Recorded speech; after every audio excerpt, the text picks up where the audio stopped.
Muling sinuspindi ng Kamara si Cavite Representative Kiko Barzaga. Live mula sa Batasang Pambansa, nangunguna sa balita si mobile journalist Arles de los Santos. Arles, bakit sinuspindi ulit si Congressman Barzaga?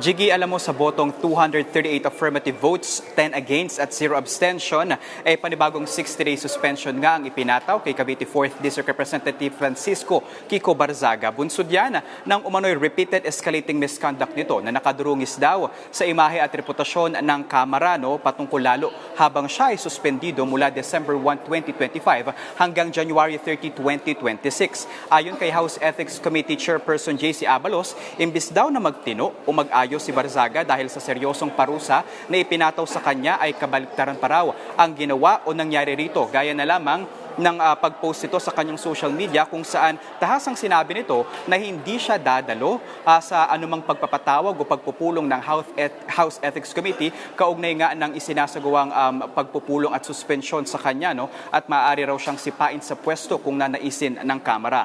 Gayon din ang mga alegasyon nito kay yumaong Representative Romeo Acop na kung saan iniugnay naman ito ni Barzaga si Acop sa flood control corruption scandal. Alam daw ni Barzaga yung bigat ng parusa na ipinataw sa kanya pero tila hindi raw nito kinikilala yung seryoso na hakbang na ginawa ng Kamara laban sa kanya. Matatandaan din na Jiggy na nag-ugat itong suspension kay Barzaga ng maghain ng ethics complaint si House Deputy Speaker at Antipolo Representative Ronaldo Puno at iba pa niyang dating kasama sa National Unity Party of NUP patungkol doon nga sa mga malalaswa umano na post ni Barzaga sa kanyang social media accounts na sinundan naman ng cyber libel complaint matapos sabihin ni Barzaga na tumanggap daw ang mga kasapi ng NUP ng suhol mula sa isang negosyante para masiguro ang suporta kay dating House Speaker Martin Romualdez. Jiggy.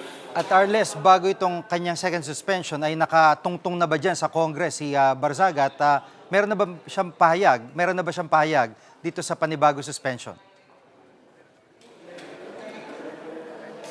Jiggy, alam mo kanina dumating dito si Barzaga, nakipagkamay siya sa mga kapwa mambabatas na kangiti at bitbit ang kanyang maliit na suitcase, at tila nga hindi alintana yung nang mangyayari na pagpapataw ng bagong suspension sa kanya, Narinig niya kung ano nga ba yung naging basehan ng panibagong suspension laban sa kanya.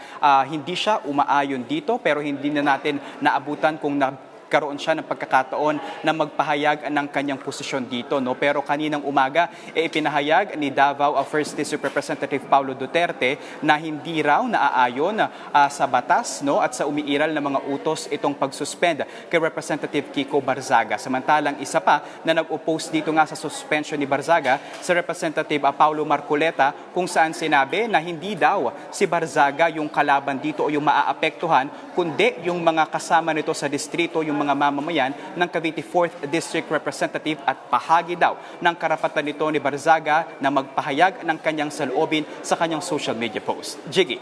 Yan ang ulat ni mobile journalist Arles de los Santos live mula sa Batasang Pambansa.